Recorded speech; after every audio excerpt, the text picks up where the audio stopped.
우리의 국뽕을 찾아서. 줘! 술 가져와! 술! 주마! 이 소리는 국뽕에 취해 주모를 찾는 소리입니다.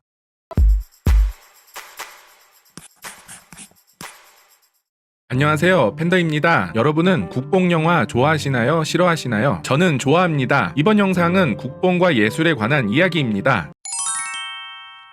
이순신이 일본군을 무찌르는 명량과 관광버스에서 뽕짝춤을 추는 마더랑 두 영화 중 어느 영화가 국뽕 영화라고 생각하시나요? 명량의 평점을 살펴볼까요? 나쁘지 않네요. 해외 수상 기록을 볼까요? 깨끗합니다. 명량은 왜 해외에서 인정받지 못했을까요? 마더는 어떤지 볼까요? 일단 점수는 마더가 더 높은데 수상 이력은 어떨까요? 네, 마더는 진정한 국뽕 영화네요. 한사는 국뽕에 취할 수 없는 국뽕 프리 영화인 반면 깐느 감독상을 탄 헤어질 결심은 진정한 국뽕 영화였습니다. 2019년 기준 전세계 영화 시장 2위는 중국이고 3위는 일본입니다. 중국 영화 장진호는 2,700억의 제작비가 투입되어 역대 중국 영화 중 흥행 1위를 기록하였습니다. 감독은 무려 청카이거와 서극이 공동 연출했고요. 중국 사람들은 중뽕 영화라서 좋아했겠지만 장진호 같은 영화는 세계 영화계에서 예술로 쳐주지 않습니다. 그러니 패왕별이는 진정한 중뽕 영화지만 장진호는 중뽕 프리 영화인 것이죠. 이 방송은 보시는 스폰서의 제공으로 보내드립니다. 에디슨이 키네토스코프를 처음 만들었을 당시 영화는 동전을 넣고 보는 오락거리였습니다. 오락실에서 동전 넣고 갤러그 하면서 게임은 예술이다 라고 할 수는 없는 거죠. 독일의 철학자 헤겔은 18세기 말 건축, 조각, 회화, 음악, 무용, 시 이렇게 6개의 분야를 예술로 정의했습니다. 그러다가 1911년 이탈리아인 리치오토 카뉴도가 영화를 제7의 예술로 명명했는데요. 어느 날 누가 영화도 예술이라고 하면 갑자기 오락이 예술이 되는 건 아니죠. 영화인들은 영화가 예술임을 입증해야 했습니다. 1913년 영화감독 세실 드밀은 영화 더 스쿼어맨을 촬영하기 위해 뉴욕을 떠나 서부로 향했습니다. 이 당시 세실 드밀의 형인 윌리엄 드밀은 동생에게 보낸 편지에서 이렇게 말했습니다. 아무도 예술로 쳐주지 않는 싸구려 오락거리 푹 빠지다니 이해할 수 없구나. 카뉴도가 영화를 제7의 예술로 선언한 이후에도 여전히 영화는 싸구려 오락거리이자 하위 문화로 취급받았습니다.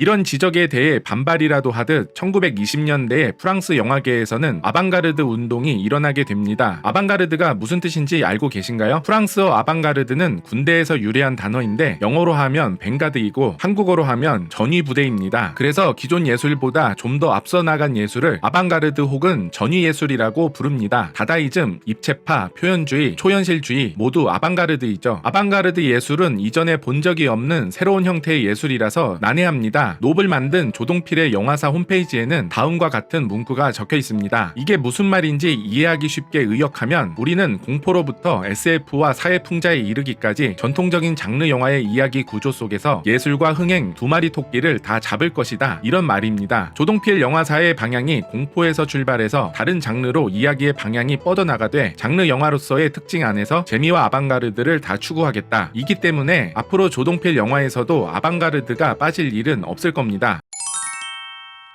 그럼 영화를 만드는 사람들은 왜 예술을 추구할까요? 기존의 주류 문화가 신규 문화를 하위 문화라고 부르며 멸시하는 현상은 늘 있었습니다. 서브컬처의 반대어는 하이컬처라는 말이 있습니다. 문학, 미술, 클래식 음악처럼 귀족이나 부르주아 계급이 누리는 상류층의 문화가 하이컬처라면 1910년대는 대중들이 동전을 넣고 볼 수 있었던 영화는 싸구려 오락거리이자 서브컬처였습니다. 저는 서브컬처라는 용어를 별로 좋아하지 않습니다. 주류 문화와 비주류 문화에는 계층의 뉘앙스가 없지만 상위 문화와 하위 문화에는 계층의 뉘앙스가 있거든요. 영화도 한때는 서브컬처였고 탄생과 동시에 동전을 받아먹은 원죄 때문에 현대에도 영화는 예술이 아니라는 의견도 여전히 존재합니다. 상위 계층들이 봤을 때 영화는 하위 계층이 즐기니까 서브컬처이고 예술이 아니다 이런 관점도 있는 것이죠. 어쨌든 아방가르드 운동을 통해 유럽에서 영화는 예술로 인정받게 됩니다. 만화와 게임이 등장하자 그거 애들이나 즐기는 거 아니야? 라는 식으로 무시하는 사람들이 많았었죠. 영화는 태생부터 오락과 문화와 예술을 다 가지고 있는 매체입니다. 사실 아방가르드는 우리와 멀리 떨어져 있지 않습니다. 뮤직비디오를 보면 반짝이는 탱크가 쇼핑백을 걸고 돌진하면서 쇼핑백을 짓밟습니다. 이런 식으로 뮤직비디오나 CF에서 볼 수 있는 난해한 장면들이 아방가르드인 것이죠. 메스티지 패션 브랜드의 경우 세련되긴 하지만 광고가 난해하지 않습니다. 반면에 하이엔드 럭셔리 브랜드는 거리두기 전략을 사용합니다. 그러니까 광고가 아방가르드하고 난해할수록 평범한 사람은 접근하기 어려운 브랜드라는 느낌을 주죠. 그리고 아무나 가질 수 없을 것 같이 거리감이 느껴질수록 그 브랜드를 가지고 싶은 욕망이 커지고 그 브랜드를 소유했을 때 만족감도 커지게 되고요. 알게 모르게 뮤직비디오와 광고에서 우리는 아방가르드를 자주 접하고 있습니다.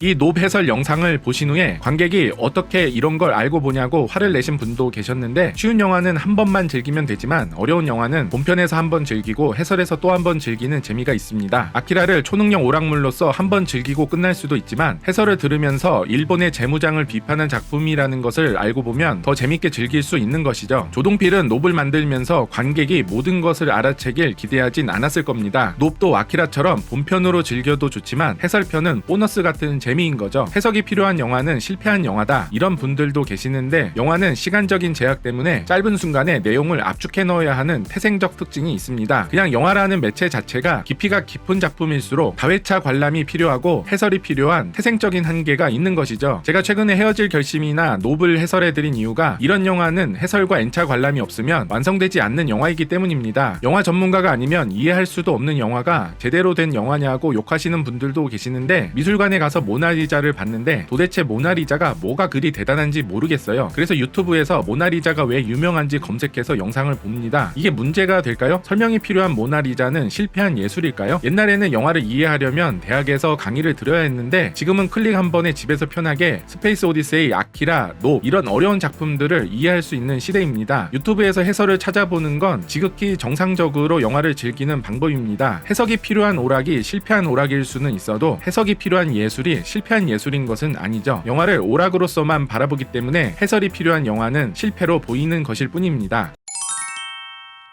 구로사와 아키라의 라쇼몽은 세트가 다 쓰러져가는 문짝 하나만 있으면 되는 저예산 영화라는 덕에 겨우 제작된 영화였습니다. 당시 구로사와 아키라가 얼마나 푸대접 받았는지 알 수 있는 영화죠. 영화가 완성된 후 시사회가 열렸는데 영화사 사장이 이건 영화도 아니다 라고 화를 내며 제작을 추진한 임원과 프로듀서를 좌천시키고 차기작 제작도 취소시켰습니다. 라쇼몽은 난해하다는 이유로 관객과 평단으로부터 싸늘한 평가를 받았었죠. 하지만 베니스 영화제 황금사자상과 아카데미 외국어 영화상을 받게 되자 사장은 왜 이딴 영화에 상을 주는지 이해를 못하겠다고 투덜댔지만, TV에서 라쇼몽을 만들 수 있었던 것은 자신의 탁월한 안목 때문이라고 자랑한 씁쓸한 일화가 있습니다. 이렇게 영화사 사장도 일반 관객들도 알아보지도 못하는 영화가 무슨 가치가 있냐고 생각이 들 수도 있는데, 여러분, 깐느 아카데미는 관객들이 주는 상이 아닙니다. 영화인들이 주는 상이에요. 오락거리로 천대받던 영화에 예술성을 부여하기 위해 창작의 고통을 겪은 것을 영화인들은 알기 때문에 영화 예술의 이바지한 공로로 상을 주는 것입니다. 아카데미의 플레임은 영화 예술과 과학의 아카데미입니다. 그러니까 영화인들이 영화를 예술적 관점과 기술적 관점으로 평가해서 주는 상이 아카데미 상인 것이죠. 관객들이 주는 상은 흥행 수익입니다. 가장 돈을 많이 번 과학자에게 노벨상을 주지 않듯이 돈을 가장 많이 번 장진호가 아니라 영화 예술의 이바지한 패왕별이가 황금 종려상을 받는 겁니다. 아카데미가 관객들이 참여할 수 있게 인기상을 신설하겠다고 하니 팝콘상이냐는 비난도 있었습니다. 흥행으로 평가해서 상을 준다면 아카데미 시상식 취지에 맞지 않는 것이죠. 영화는 관객에게 흥행으로 한 번, 영화인들에게 영화제로 또 한 번 다면 평가를 받는 것입니다. 그러니 관객에게 외면받았지만 영화 예술로서 인정받게 되는 영화들도 있는 것이고요. 영화 예술은 유럽 국가들을 중심으로 발전해 왔습니다. 존 카페터는 영화를 오락으로 봤지만 그의 작품은 깊이가 있었습니다. 구로사 아키라는 일본에선 푸대접을 받았지만 할리우드에서는 영화의 신전에 그를 모시고 영화의 신으로 추앙하게 되었습니다. 관객 입장에서 구로사와 아키라의 영화를 바라보면 뭐가 그리 대단한 거야? 라는 생각이 드실 겁니다. 하지만 영화를 만드는 사람의 관점에서 바라보면 다릅니다. 저는 라쇼몽을 처음 봤을 때 천재 정도가 아니라 영화의 신을 만난 기분이었습니다. 여러분이 영화 감독이라고 상상해보세요. 미션이 주어집니다. 당신은 해외에서 알아주는 사람 하나 없는 무명 감독입니다. 지급되는 제작비는 다 쓰러져가는 문작 하나 지을 돈과 약간의 인건비입니다. 이걸로 황금사자상과 아카데미 외국어 영화상을 받아오세요. 여러분은 이걸 해내실 수 있으신가요? 스필버그나 루카스라도 이건 어떻게 할 수가 없었을 겁니다. 그들은 구로사와 아키라만큼 열악한 환경에서 영화를 만들지는 않았거든요. 스필버그, 루카스, 프란시스 포드 코폴라, 마틴 스콜세이지 이런 명감독들이 구로사 아키라를 높게 평가하는 것은 영화만 평가한 게 아니라 영화를 만드는 사람으로서의 능력도 높게 평가했기 때문입니다. 대학 영화과 커리큘럼을 보시면 감독이 되기 위해선 영화사, 고전영화, 미장센, 영화분석, 영화예술 이런 걸 다 배웁니다. 저는 소위 예술병에 걸린 프랑스, 이탈리아 영화보다 데이비드 린치를 통해 컬트 영화를 더 먼저 접하게 됐습니다. 제가 대학 다닐 때 영화 수업을 듣고 영화 이론을 공부하게 된 계기는 데이비드 린치 때문이었습니다. 데이비드 린치의 영화를 보고 난 후 도저히 이해할 수 없었죠. 린치의 영화를 이해하고 싶은 욕구 때문에 영화 이론을 공부하게 되었고 그게 영화를 이해하는 데 많은 도움이 되었습니다. 컬트 현상이 일어난 첫 번째 영화는 로키 호러 픽처쇼였습니다. 지금도 이 영화는 아방가르드 그 자체이죠. 순위 뽑는 거 좋아하는 왓치모조에서 아무도 이해 못한 공포영화 탑10을 선정한 적이 있는데 1위가 이레이저 헤드였습니다. 이 영화의 한 장면을 보여드리자면 주인공은 여자친구네 집으로부터 저녁 식사에 초대받게 됩니다. Hello there. Oh, I'm sorry. 여자친구가 이상한 행동을 하고 Well, I work at Lapel's factory. We've got chicken tonight. Strangest damn things. They're man-made. Little damn things. Smaller than my fist. They're new. It's growing their home. Well, they sure as hell don't. 여자친구의 아버지는 무릎을 보여준 뒤 Look at my knees. Mary usually does the carving, but 아주 작은 인공 닭을 내놓고 자신은 칼질을 못하니 주인공 보고 대신 닭을 썰어달라고 부탁하게 all right 됩니다. with you? 주인공이 포크를 댄 순간 닭에서 피가 나오면서 다리가 움직이게 됩니다. 그 순간 어머니는 맛이 가더니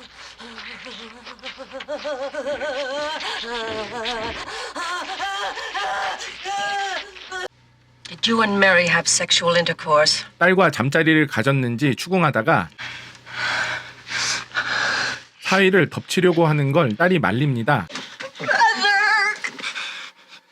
이 장면들만 봐도 영화가 굉장히 아방가르드하죠. 이 장면을 보시면 왜 아무도 이해 못한 영화인지 바로 이해되시지 않나요? 아무도 이해 못했다는 이 영화도 저는 어느 정도 이해가 되더라고요. 먼저 이 이상한 닭부터 설명해 드리겠습니다. 영어로 칡은 젊은 여자를 칭하는 속어입니다. 한국어로 번역하면 깔이라고 할 수 있죠. 이 인조닭은 주인공의 깔, 즉 여자친구를 상징하는데 주인공이 포크를 대자 다리 사이에서 피를 흘리는 건 천여막이 파열되어 피를 흘리는 걸 상징하고 다리가 움직이는 건 성행위 시 다리가 움직이는 걸 상징합니다. 주인공이 여자친구를 임신시키는 과정을 직접적인 묘사나 대사 없이 은유적으로 묘사한 것입니다. 린치는 미술을 전공해서 그런지 프랑스 상징주의 미술 같은 느낌이 납니다. 제가 기억나는 댓글 중에 영화과 교수님이신데 제자들에게 이 채널을 보라고 추천하신 교수님이 계셨거든요. 요즘도 잘 보고 계시는지 궁금하네요. 저는 DVD, 블루레이의 감독 코멘터리를 들으면서 감독들을 통해서도 영화를 배웠습니다. 저는 데이비드 린치와 알레한드로 조도로프스키의 작품들이나 스페이스 오디세이를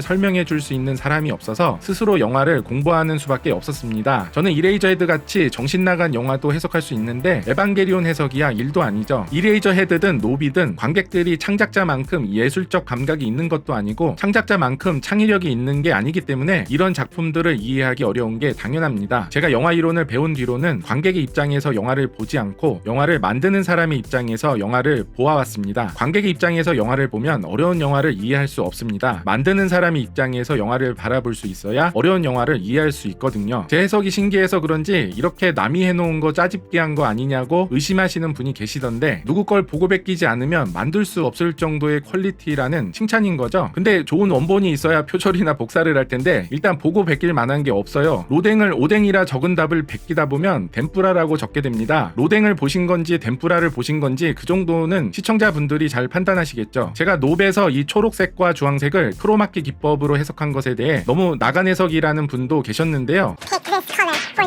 It's a very interesting. This is very interesting because I think of the movies as having colors as well, but I think of Get Out as being blue, and I think of Nope as being green. So you wore green today. You know, color is important to me. One of the things that I think my fans kind of like about my films is you can sort of find connections between things based on the colors. 여러분은 지금 고품격 영화 채널 무비팬더와 함께하고 계십니다. 이런 식으로 감독들이 세계도 어떤 의미를 부여해서 연출합니다. 제가 뭐 막 그냥 근본 없이 아무 말이나 갖다 붙여서 해석하는 게 아닙니다. 영화는 단순한 오락이 아니라 현대 예술의 한 종류입니다. 제가 세상 모든 영화를 다 설명해 드릴 수는 없으므로 영화를 학문은 아니더라도 교양으로 즐길 수 있는 정도까지는 영화에 대해서 배워두신다면 여러분의 세상이나 인생을 바라보는 관점이 더 풍요로워지실 수 있으실 겁니다. 저는 영화를 통해서 깨닫거나 배우게 된 것들이 많았거든요. 학생이시면 유튜브만 보지 마시고 영화 관련 수업을 들어보시는 걸 추천해드리고요. 학생이 아니라서 취미와 교양으로서 영화를 배우고 싶지만 배울 기회가 없으신 분들도 계실 겁니다. 제가 지금은 여건이 안 되지만 언젠가 여건이 되면 영화를 재미있게 즐기는 방법들을 오프라인 강의나 책을 통해서 전달해드렸으면 좋겠네요. 한국 영화의 수준이 올라가려면 한국 영화학도들과 관객의 수준도 같이 올라가야 합니다. 한국이 국뽕영화 강국이 되어서 세계 영화예술계에서 큰 발자취를 남기게 되었으면 좋겠습니다. 이번 영상은 여기까지입니다. 구독, 좋아요, 알람 설정 해두시면 다음 영상도 좋은 내용으로 다시 찾아오겠습니다. 안녕!